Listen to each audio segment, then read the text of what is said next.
peut effectivement, si tu veux bien passer le micro peut-être à Sébastien Denis, voilà. Le voilà. Alors, je ne suis pas une start-up et je ne suis pas un service de prévention et de santé au travail, je suis ici en représentant d'une institution. Donc déjà, c'est mal barré. Et je ne suis pas tout à fait à Paris, je suis à Saint-Maurice. Oui, c'est pas parisien. Donc, la data, non mais la data, et les deux interventions précédentes ont très bien montré l'intérêt de la data à des fins de prévention. Parce que, effectivement, donc Santé publique France, on agit à un levier peut-être un peu différent qui est celui du terrain. On agit pour pouvoir évaluer et faire évoluer, on espère, au profit de la santé des travailleurs, pour ce qui est de la santé au travail, les politiques publiques en lien avec le travail, et que donc la data, en tant qu'agence d'expertise, est effectivement le carburant un peu de notre action. Donc pour nous, on est déjà confronté à un enjeu qui est de récupérer de la donnée de santé au travail pour pouvoir avoir des analyses agrégées. Et Laurent, tu l'as très bien démontré à l'échelle de ton service de prévention et de santé au travail, mais pour pouvoir avoir une réflexion qui se porte non pas sur l'individu, puisque cette donnée de santé au travail, initialement, elle est faite à l'échelle d'un individu, mais bien faire un pas de côté pour pouvoir agréger ces données et faire des analyses par métier, par secteur d'activité, pour pouvoir effectivement influencer des politiques de prévention. Et je pense que la data, elle est bien là pour appuyer des actions, donc des actions en matière de politique publique, de prévention de la santé des travailleurs, ou des actions de prévention très concrètes. Et je pense que l'exemple que tu as donné en termes d'Amazonie est un très bon exemple. Donc vraiment, la data, c'est pour moi le cœur, et au-delà du raisonnement qu'on doit avoir sur l'affectation des ressources, etc., finalement, effectivement, il faut qu'elle soit construite pour protéger la santé des travailleurs et doit en ce sens répondre à des enjeux d'éthique qui me semblent particulièrement importants quand on parle de santé, qui est la protection de la santé des travailleurs dans le respect aussi de la confidentialité des données. Et donc cet enjeu autour des data, forcément, il est fondamental. Donc on a un enjeu d'accès à la data et d'avoir, pour nous qui sommes une institution publique, accès à des données, c'est-à-dire pouvoir entrer dans les entreprises. Et donc à ce titre, les statistiques fournies par les services de prévention et de santé au travail sont essentielles. On collabore avec ces services par biais de travaux qu'on appelle, par biais de dispositifs de surveillance que sont les maladies à caractère professionnel, qui permettent de rendre visibles des pathologies qui ne sont pas déclarées par le régime des AT-MP. Parce qu'il y a cet enjeu aussi de rendre visible ce qui n'est pas vu par les statistiques officielles de la sécurité sociale ou de la MSA. Donc toutes ces parties de risque en fait qui ne sont pas reconnues et qui donc est fondée sur la connaissance permise par l'action des services de prévention et de santé au travail. Donc pour nous, rendre visible l'invisible, en fait, c'est un enjeu majeur en termes de data, parce que c'est très bien ce que tu as montré sur les TMS, mais on pourrait se dire aussi que sur les TMS, on a pléthore de données, on connaît des actions de prévention, alors là je caricature parce qu'il y a certainement des choses à affiner, etc.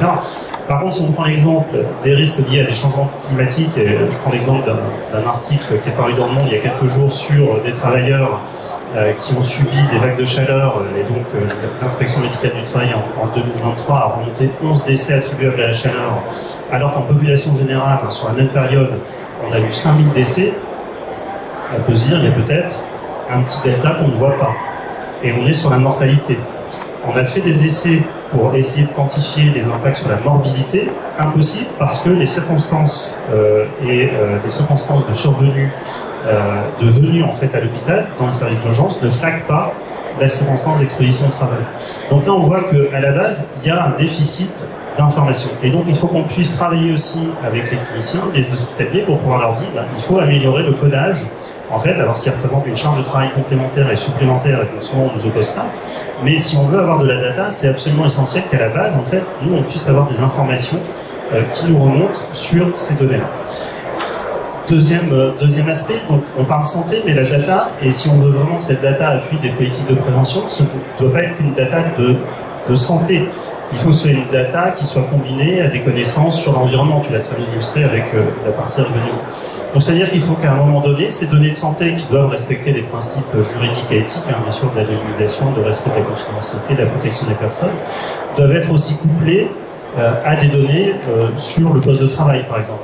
Où Anne-Marie, tu parlais des interactions et des convergences entre santé publique et santé au travail, mais aussi d'autres données qui sont plutôt en lien avec la santé publique. Et donc, il y a un enjeu d'interopérabilité entre ces différentes bases de données. Donc, on a le système national des données de santé, le SNDS, qui a fait un grand pas en avant sur la mise en commun des données de santé. On a sur l'aspect environnemental, et je ne parle pas que de la santé au travail, le Green Data for Health qui a été possible grâce au plan national santé environnement 4 et qui a constitué une plateforme de mise à disposition de l'ensemble des données environnementales. Donc on voit qu'on converge effectivement sur la création de big data, enfin de grandes bases de données, qui vont permettre des entrepôts de données, des entrepôts de données, et nous notre grand rêve, voilà, c'est qu'on ait des entrepôts de données santé-travail. Voilà. Et pour l'instant, c'est pas le cas. Et effectivement, sur l'enjeu santé-travail, c'est pas le cas, donc il y a encore des progrès à faire. Et l'IA, l'intelligence artificielle, constitue une opportunité, à mon sens, absolument cruciale pour aller sur l'exploitation, l'interopérabilité des bases de données. Enfin, en fait, ces bases doivent répondre à un principe qu'on appelle FAIR. FAIR, c'est un acronyme anglais pour Findable, donc trouvable, accessible, interopérable, réutilisable. Et on en est loin parce que parfois c'est des formulaires papier, parfois c'est des PDF, et donc là l'intelligence artificielle générative va pouvoir vous aider effectivement à exploiter ces informations, ce qui est essentiel pour retracer les carrières des individus, puisqu'on sait très bien que la latence entre une exposition et l'apparition d'une pathologie sur un cancer, elle peut être parfois de plusieurs dizaines d'années, 30 ans, 40 ans. Donc là c'est des opportunités absolument fondamentales. Le comité consultatif national d'éthique a émis un avis en 2019 sur l'utilisation massive des données de santé et éthique, et donc recommande bien sûr de surfer sur ces opportunités, tout en préservant les principes d'éthique, ce qui doit être au cœur de notre réflexion quand on est un professionnel de la santé publique et de la santé au travail bien sûr, mais qu'en tous les cas ce sont des opportunités formidables pour progresser dans la connaissance. Parce que je pense qu'on est confronté effectivement à un contexte d'environnement général où un certain nombre de risques vont s'accroître. Je vais parler des risques psychosociaux par exemple. Donc là, c'est des choses qu'on peut... Ça sera l'une des questions qu'on mettra à jour tous ensemble sous la grosse soupe. Il y a plein de choses qui se font là-dessus. Et pour pouvoir justement avoir des données exactement comme on en a eu, j'allais dire à la limite sur le Covid, parce que c'est devenu un enjeu de santé publique mondial, au même titre que, j'allais dire, des pathologies physiques très fortes. Voilà. Et donc pour terminer, effectivement, la data, c'est un élément clé pour mettre en place des politiques de prévention et des politiques des appuis aux politiques publiques pour faire évoluer ces politiques publiques dans le sens de la protection des travailleurs. Encore faut-il que les données soient visibles, c'est-à-dire qu'on puisse les acquérir selon des protocoles qui permettent de garantir la qualité et la robustesse des données. Il ne suffit pas d'avoir des données qui se mesurent n'importe comment, il faut qu'elles soient prévues et robustes, et dont l'exploitation fait appel aux principes fondamentaux de l'éthique et du droit. Merci Sébastien. Alors, on voit bien, finalement, là c'est un peu la synthèse de ce que sont finalement les deux types de grands besoins auxquels vous répondez. De ton côté, Baptiste, c'est vraiment les besoins opérationnels de pouvoir guider, prévoir, prédire, empêcher notamment la pénibilité, ça c'est encore une fois une autre chose de fond. Et puis, de ton côté, sur un territoire qui est large et avec, je dirais, à la fois une grande multifactorialité, une multisectorialité tout à fait importante, de pouvoir aussi monter à la fois des opérations non seulement de diagnostic, mais de prévention. Alors,